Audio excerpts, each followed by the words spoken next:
Maybe don't know.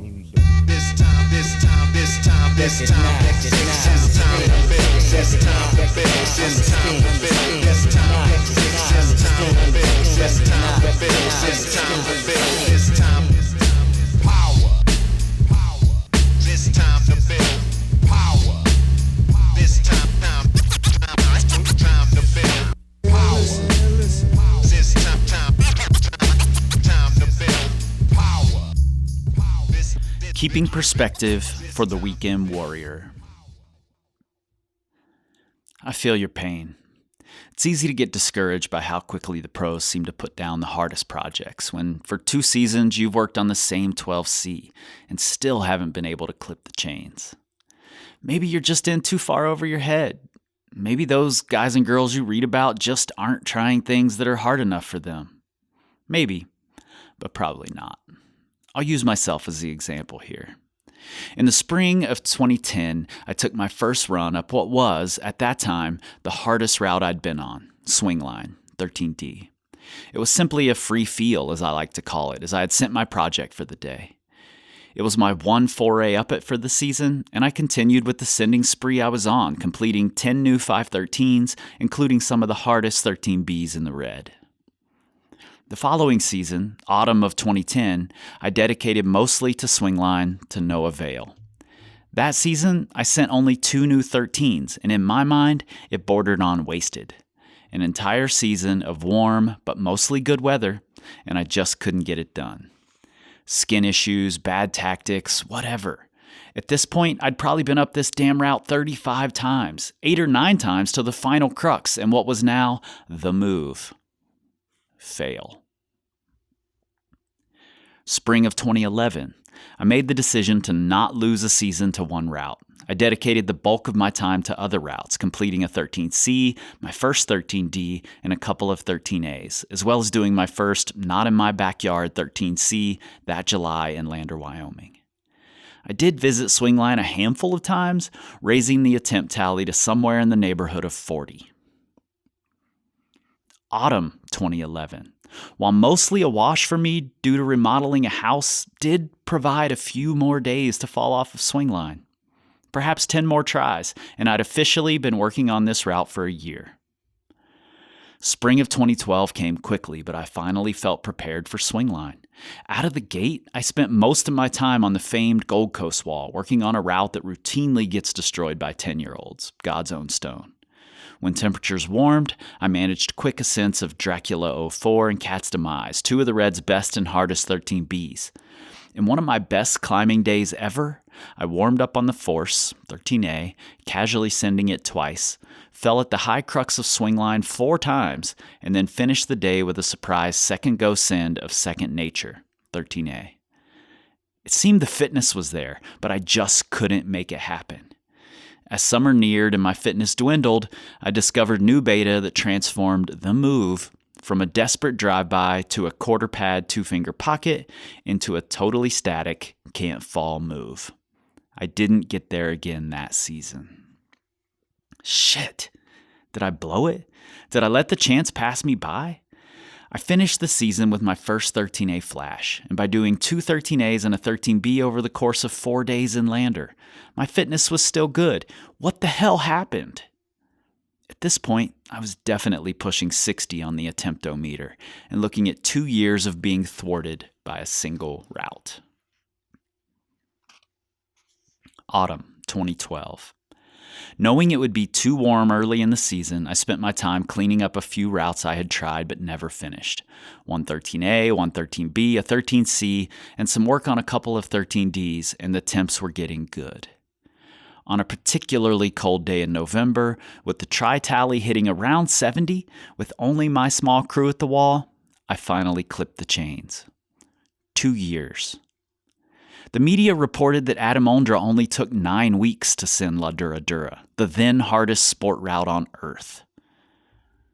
9 weeks spread over 2 years, that is. Adam Ondra is a full-time professional climber, arguably the best in the world. In his own words concerning the length of his La Dura Dura campaign, 70 tries could be somewhere close to the truth. Thanks, Adam, for helping me keep it in perspective.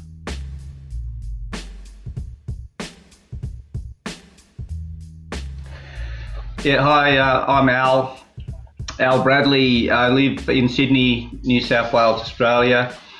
Um, I'm a bit of an odd bod. I've only been climbing since the age of 55. I'm turning 60 in a few months' time. So, but I have had an active life, um, martial arts, taekwondo high level for a while, and outrigger canoe paddling, funnily enough, for 10 years, competing overseas, Hawaii. And then I got stuck in a hole with a little bit of an injury, and I was walking my dogs, and I decided that this rock face I walked past looked really cool and would be fun to climb. So because I'm a special operations paramedic trained in mountain rescue, I knew ropes, so I set up a top rope solo, funnily enough, for my first climb outside or anywhere actually, and climbed this sort of probably grade 12 climb, and that was it. Boom. I was addicted. Wow, I had no idea that's how it started. I would add to that personally that you're also ridiculously dedicated to trying to get better at this, and I admire that a lot. So Thanks for that. Ziggy, how about you? Yeah, hey, so I'm originally from the UK. As you can probably tell from my accent, I used to live fairly close to Al, and we used to climb quite a lot together. I've recently moved to the Sunshine Coast in Queensland, kind of motivated by a couple of things. Just kind of the expense of living in Sydney, but also to find a high school for my two daughters as well, because they'd kind of reached that age, and we were kind of struggling with local high schools. There's actually great climbing around here as well, although it's a lot warmer. So you kind of got to pick your times, and you definitely need a kind of somewhere to train in the summer. Yeah, I've been climbing kind of on and off for probably since I was about 18, 19, and I'm 48 now. I did kind of stop for about 10 years, I think, at one point. I've also always loved kind of to surf, like you, Chris. You know, I kind of grew up skateboarding as well, heaps, and I've kind of brought that into my approach to climbing. I think I've like always based it around kind of practice more than training, I think, and I know that's something you said before, and that really like resonated with me. Um, yeah, I don't know what else to tell you actually. Well, when I met you both was on our Australian tour, and Ziggy, I think you had signed up for the workshop in Sydney. Yeah.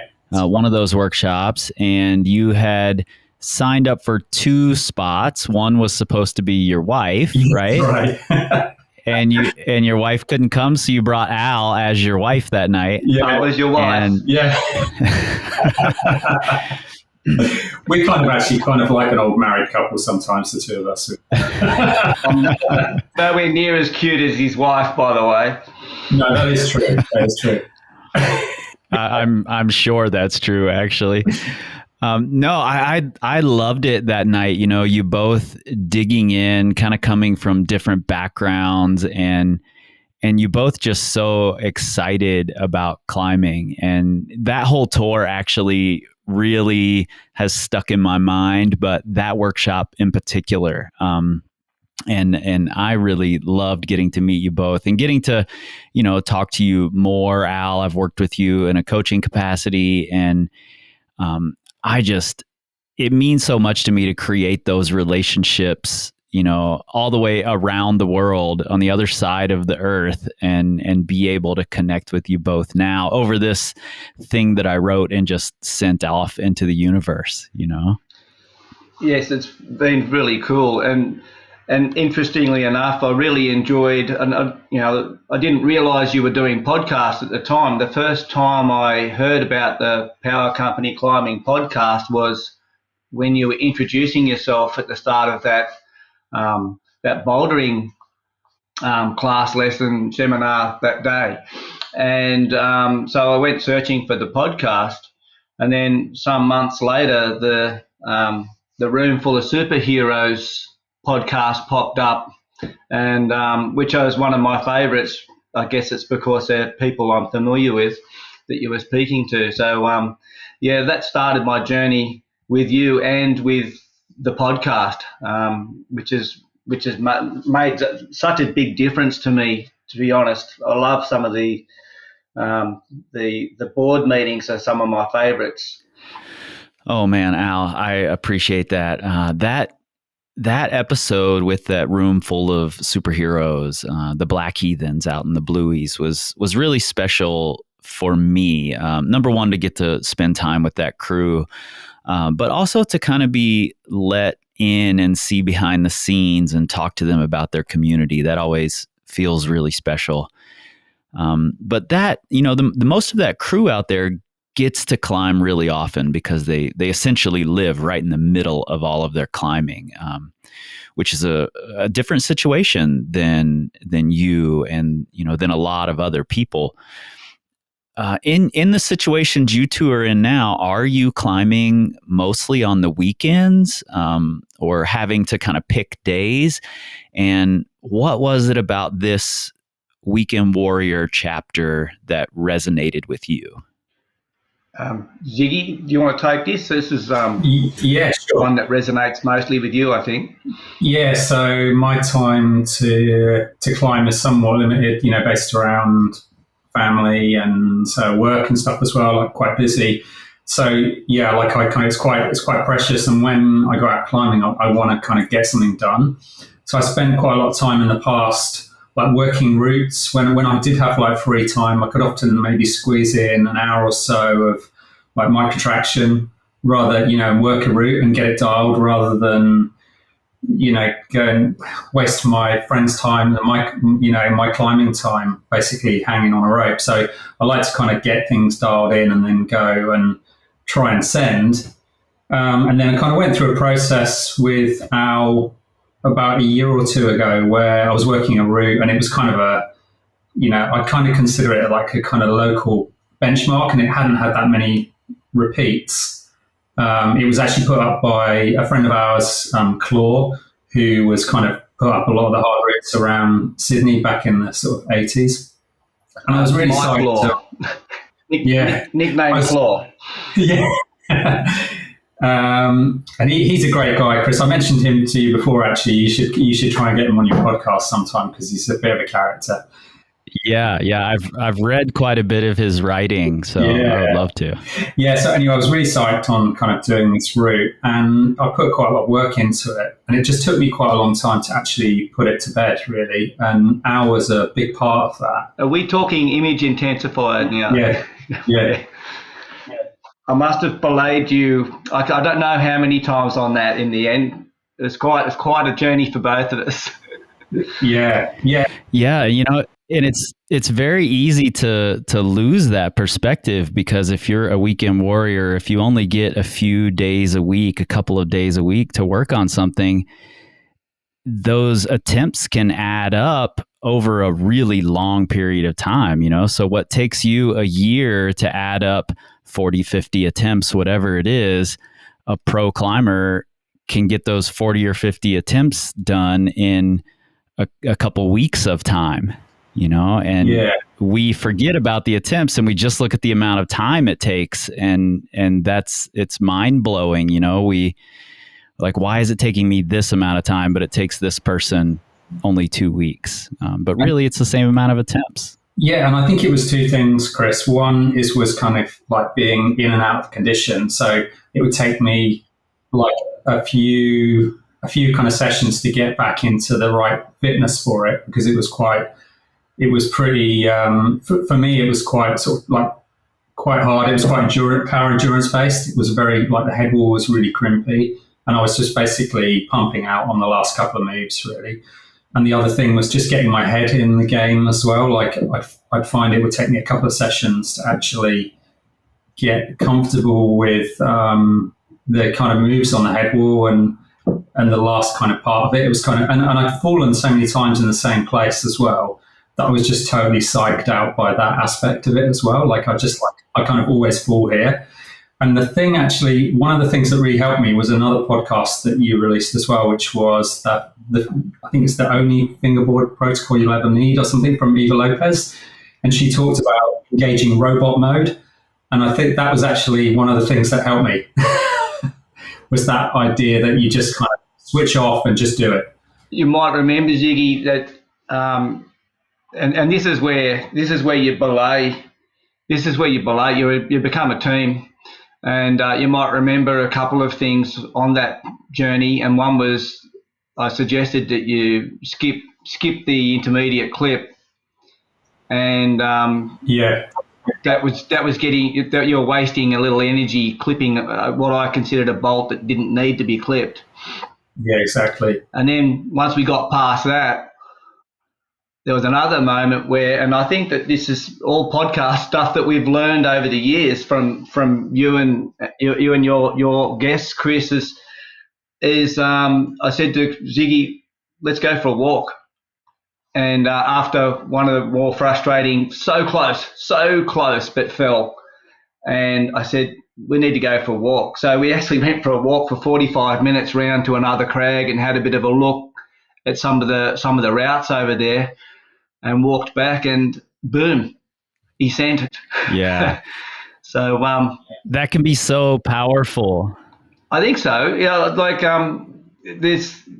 I said, the relationship with your belay, and you've got this, and I'm watching you, and knowing where to give slack, and it is powerful, and it's the lessons and journeys that you learn over time, but they're accelerated by the media, like that we can get from things like your book, and the podcast. There's just so much information. One of my favorites is the second try send. It's like I keep listening to that over and over. It's great. Yeah, that's a great tactic to have, and I think all of these things, like Ziggy, you hit on it when you talked about you have to, kind of get your legs back under you, and you have to, get into the right mindset. And these are things that when you're climbing at a level that's really difficult for you, you have to re-up every time you go out to that route, when it might be 5, 6, 7 days in between. It might be a month in between your attempts. Whereas these pro climbers who get to focus their entire life on that route when it's in its best conditions, they may not have to go through those steps. And it's really easy to forget that, I think. So the weekend warrior's perspective has to be a little different, and to keep those things in mind and have the partners that are, willing to say, hey, take a step back, let's go take a walk around the corner and have a look at some other things, and, take your mind off this frustrating attempt you just had. There's two things there you mentioned, Chris. One, and that Al touched on as well, was the partner thing is like super important. I felt really comfortable climbing with Al, and he's been a big part of my climbing, and I always feel like really safe climbing with him. He's got like the right level of safety for me, and he's really, a great belayer and a great climbing partner. And the other thing is around conditions. And like, if you're just, if you are a weekend warrior, you're just getting on the route anyway, right? Even if it's bad conditions. But that's kind of, got its own problems. It's got its own advantages and disadvantages. One, that you're going to try it even if it's bad conditions, and so you're going to get better at climbing at it, even if it's like crap conditions. But the other thing is it's going to be harder to send it because of that reason. Yeah, absolutely. And I mean, I think that's the whole point of the book, was just to point out all these intangible things that are, hard to attach to. And people get into this mode where they think, oh, I've trained all this time, I can go out and just do the thing, but there's so many intangibles that that are in play all the time. So it's so cool that you found each other as partners, and that even though you've moved away now, Ziggy, it's great that you guys can get together sometimes and go out and climb, and that you have those experiences. Absolutely. Yeah, for sure. Yeah. Al was just up this way actually a few weeks ago, visiting and checking out the local areas, and you had a couple of good sessions. Actually, we found you a new project, didn't we? Yeah. Yes. I don't think I'll be able to belay you as many times on this one, but it'll cost me a lot of money in flying miles. Al, I think you kind of bumped up against, at the beginning of this season, the idea of you have to put in a little time after coming off a hard training cycle. You were really dedicated to your training, and then you get outside, and it might take a few days, a few attempts to kind of get your legs back under you. Yes, I did. So just before, I signed up for a proven plan with an idea that I would tuck myself away all of summer and get stronger, because I was trying this route that I bolted myself that was really hard for me. And so funnily enough, the day I was going to pull the drawers off it, because it was all getting too hot out on the project, something happened, and somehow I sent. It wasn't so pretty, but I sent. It was because you signed up for the proven plan. That's what did it. So anyway, yeah. So Chris was asking me during the plan, what goals do you have? And I was sort of like thinking, to start with, I was send the Hell's Bells project. But anyway, I just said, well, I want to send some more hard routes. And so I started working very hard at the proven plan and felt the gains. But as soon as I touched the rock again, it was amazing. I struggled to get up a very low grade warm-up climb, and I started freaking out somewhat. And then, but I did remember that there was some talk about it'll take some time, be patient.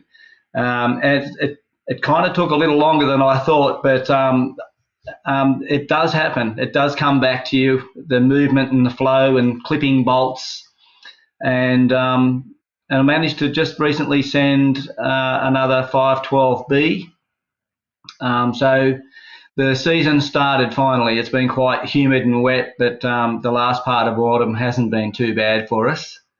And, well, we're still in autumn, aren't we? But looking forward to a good season of climbing here in Sydney and the Blue Mountains.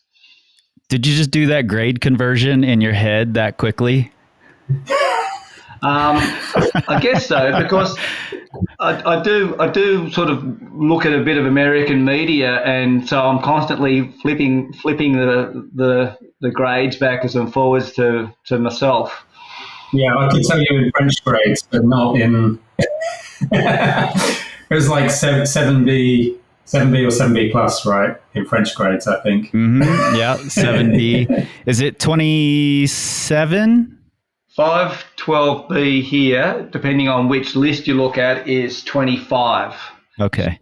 Well, I appreciate you guys taking the time to do this and, working with me to schedule and organize this thing halfway around the world. And I'm so happy that I got to meet you both over there. And I hope that I see you both again at some point in the nearer than later future. Yeah, I'm looking forward to that. I might have to take a trip over there one day. You let me know when you're here. I will show you around. Likewise, Chris. Yeah, it was really nice to meet you in person, at that time, and kind of feel like it's cool. It's cool to have been able to maintain that friendship over the internet. That's pretty cool, isn't it? Yeah, it's so great. I have to say, Al, when you came up here, you were I think it was definitely, the training was definitely working. You were like a machine. It was impressive to see. Yeah, Al is a machine. He is. Yeah, I'm always impressed by how quickly he puts projects down, whereas it always takes me so much longer. He is a machine. I'm like a dog with a bone.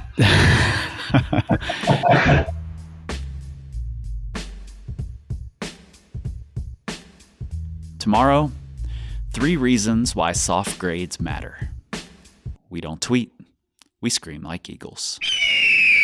This time, this time, this time, this time, this time, this time, this time, this time, this time, power, this time to build power, this time to build power, this time to build power. This time to build power.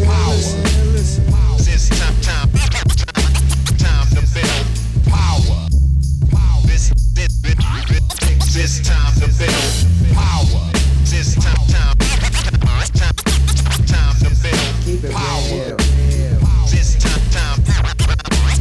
to build power. This time to build. This time to build. This time to build. This time to build.